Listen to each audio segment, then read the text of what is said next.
Hello, I'm Sue McMahon, and in this video I'm going to show you how to make our wild zebra cake. Now we call it a zebra cake, but it could also be a tiger cake because the stripes are very similar.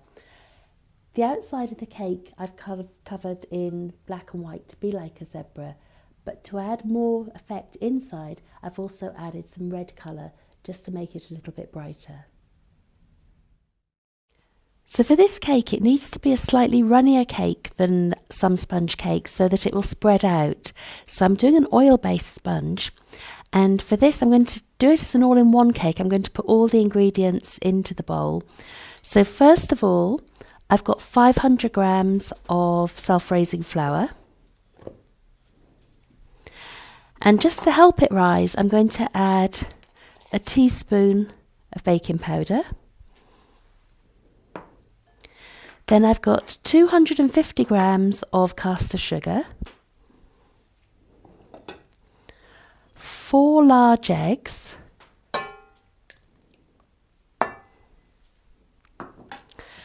,250 grams of oil, and it's sunflower oil I'm using, so it's a nice bland oil,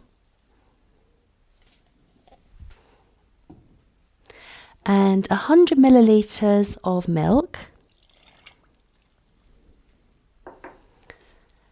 And to give it some flavour, I'm going to use some vanilla extract.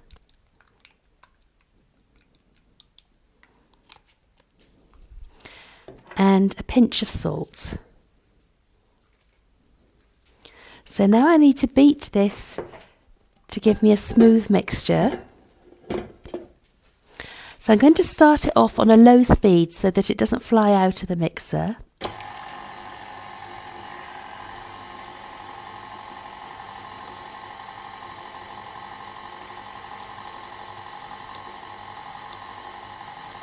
Now it's almost all come together. I'm going to increase the speed.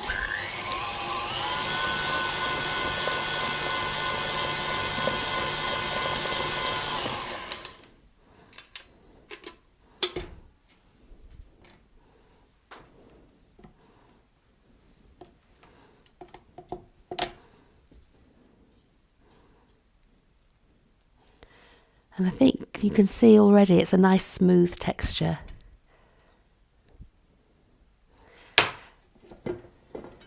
Now I'm going to leave about half of it in this bowl, and then for the other colours I'm going to put about a quarter of the mixture into each bowl.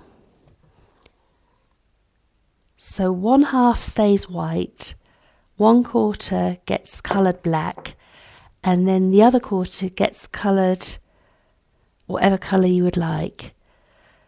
It looks good to do it in red as I did on the main cake in the introduction, or it also looks good in pink, but if it was for a boy they might prefer it was in orange. Okay, so that's divided my mixture up, and I'm going to leave the large bowl white. And I find that the gel colours are the best to use because they keep their colour while the cake is baking. Some colours will change and fade during baking.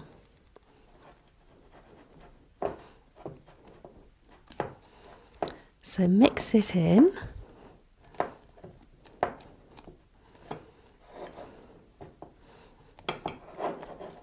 You need to get it mixed in as well as possible, although because it's a streaky effect cake, it doesn't matter if there are a few streaks left of the colour.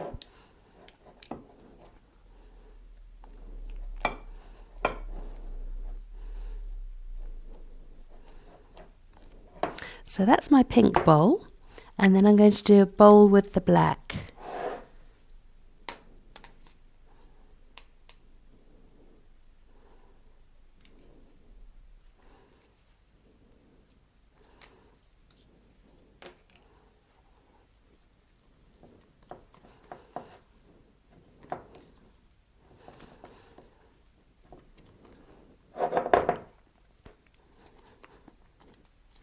So this is giving me a nice strong colour black. I don't want it to look too weak and too grey.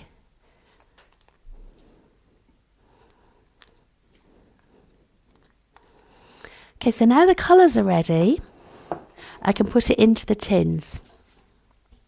And I've buttered and baselined with some baking parchment 2 8-inch round sandwich tins.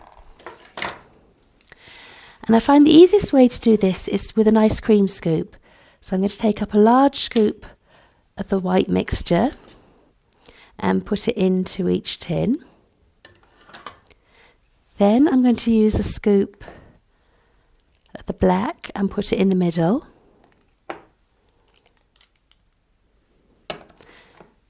And then finally the pink.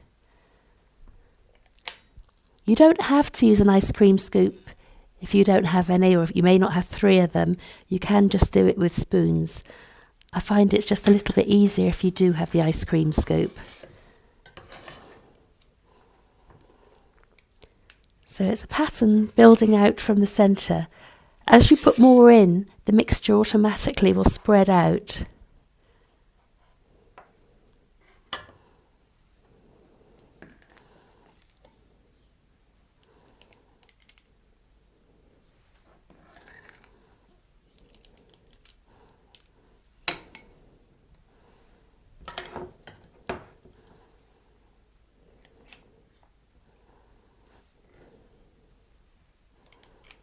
That one has gone off centre a little bit, so I'm just going to tilt the tin to get it back into the middle.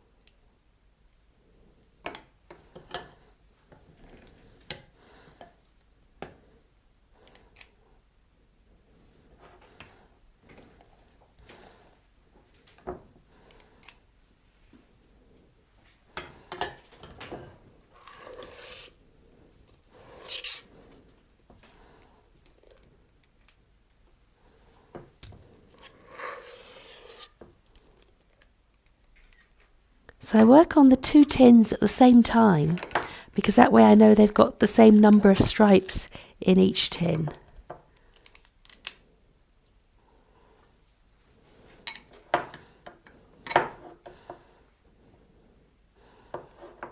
And that last bit of black I'll put in just from the spoon.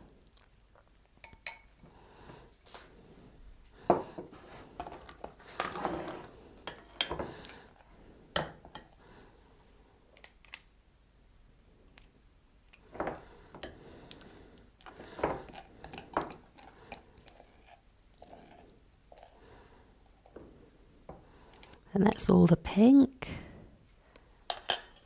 And so now I'll finish off the white.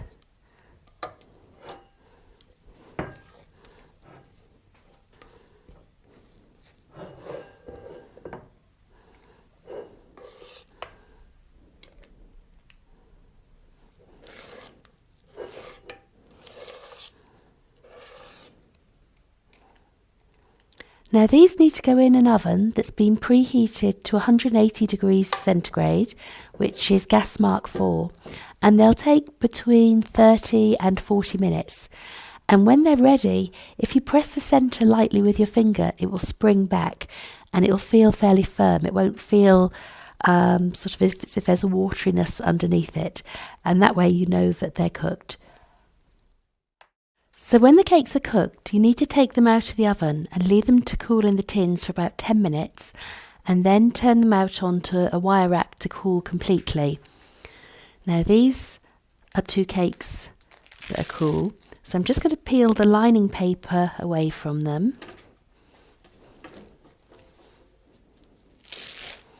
I find it quite interesting how the black colour, actually where it's touched the base of the tin, actually turns green.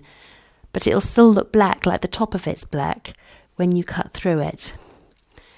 So you can either use a cake leveller or a long serrated blade knife to cut off most of the crispy top of the cake, taking care not to cut your hands.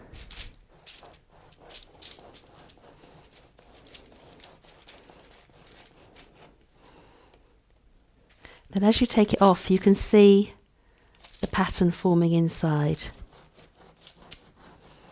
Just going to cut a little bit more off this one.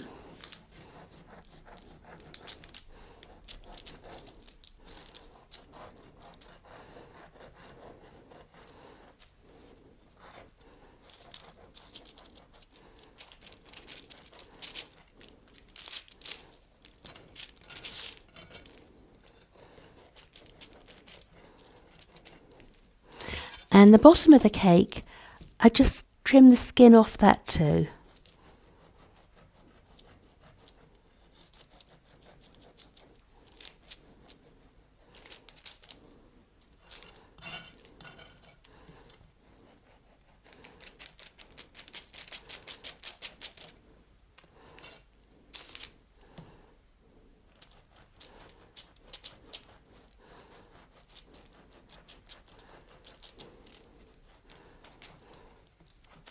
So where possible, I know it looks clumsy, the way that I'm holding one hand crossed over the other, but it reduces the risk of your hand being cut if you hold a cake at the side that's opposite to where the knife is actually cutting.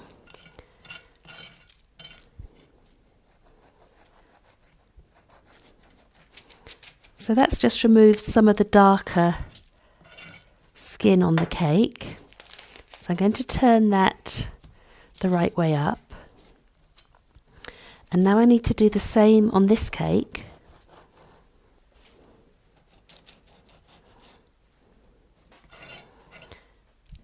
So this cake I'm going to keep that way. So I sandwich the two tops of the cakes together when I come to put them together. And now I'm going to sandwich them together with some buttercream. So the buttercream I'm using here is a Swiss meringue buttercream. And you can download the recipe from our website for this buttercream. But it doesn't have to be this particular one. Any buttercream, so your favourite buttercream, will work.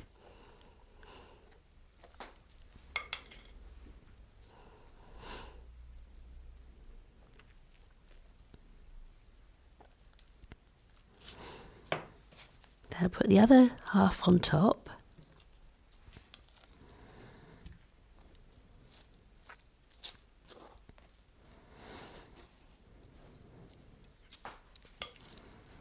So it's just a thin layer of buttercream that I'm putting on it. And this will act almost like a glue when I come to put the sugar paste onto the cake.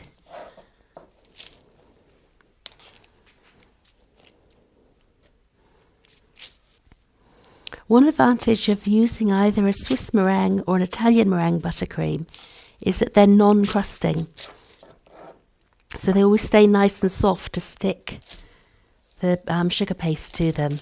If you use a normal icing sugar and buttercream, that's crusting, so you need to work fairly quickly so the surface of it doesn't dry before you put the sugar paste onto the cake.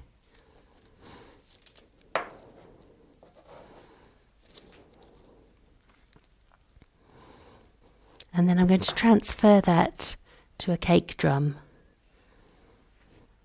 So to cover the cake, I've rolled out some white sugar paste. I rolled it out on icing sugar so it didn't stick to the surface. And now I'm going to lift it up and rest it over the buttercreamed cake. So I'm pressing down on the top to make sure there's no air bubbles. And then I'm going to ease in the fullness around the sides so that I don't get any pleats of icing on the sides.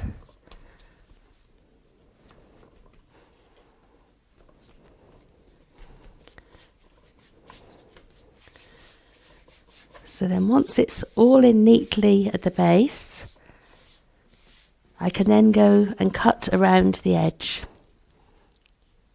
And I normally do this in two stages. I normally cut it quite roughly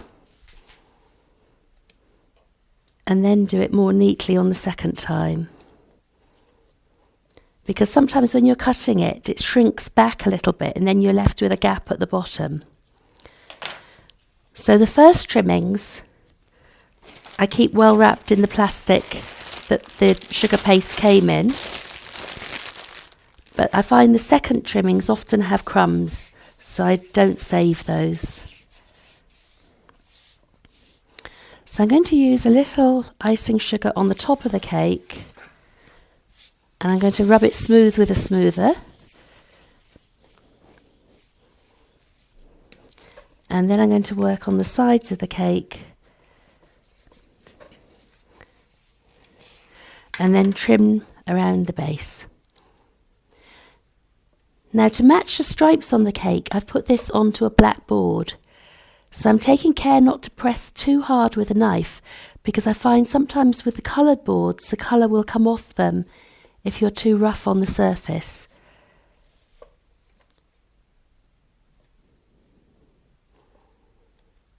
But I still like using them because I think the colour enhances the colour of the cake. I always used to think that cakes looked more finished if you actually iced the board as well. But now with the different colours of boards, I don't think that's so necessary. You can get away with using a coloured board.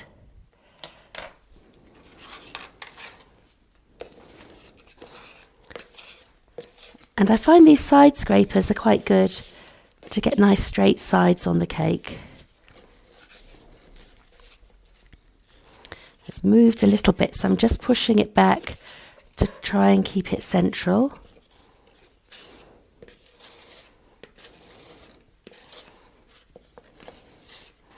And then the final thing I'm going to do is just to rub over that top edge, just to make sure it's even all the way around. So now that the cake is covered in white, I can add the stripes with black. And black is one of the colours that I always prefer to use the Sugarpaste ready coloured. I find it takes so much colouring to try and make your own black that sometimes the paste will go sticky. So it's a lot easier to use it ready coloured.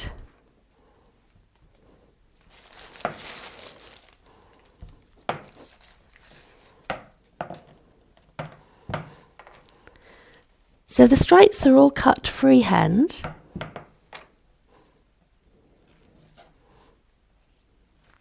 So you need to roll the black out nice and thinly.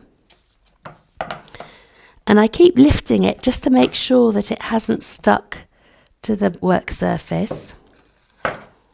And then I use a small knife, or you could use a pizza wheel to cut out stripes. And then I'm going to paint some water onto the back of the stripe.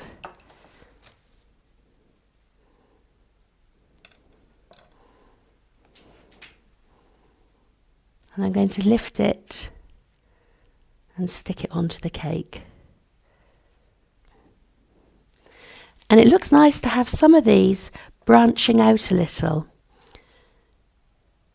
So I start off with a small point and then do another one the other side.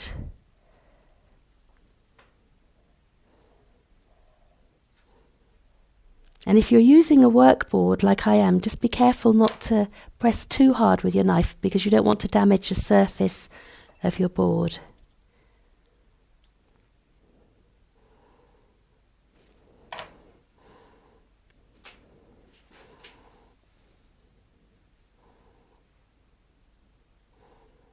And if it's too long at the bottom, you can just use a knife to cut off the excess. And make sure it's stuck all the way down. And then you do just different size shapes all the way around it. So going back to the one on the cake that we had at the beginning, this is the sort of effect you want to achieve with all random sizes and lengths of stripes. So I hope that you've enjoyed watching this video and it's given you some inspiration to have a go at trying one yourself, because it is really easy for quite an elaborate effect.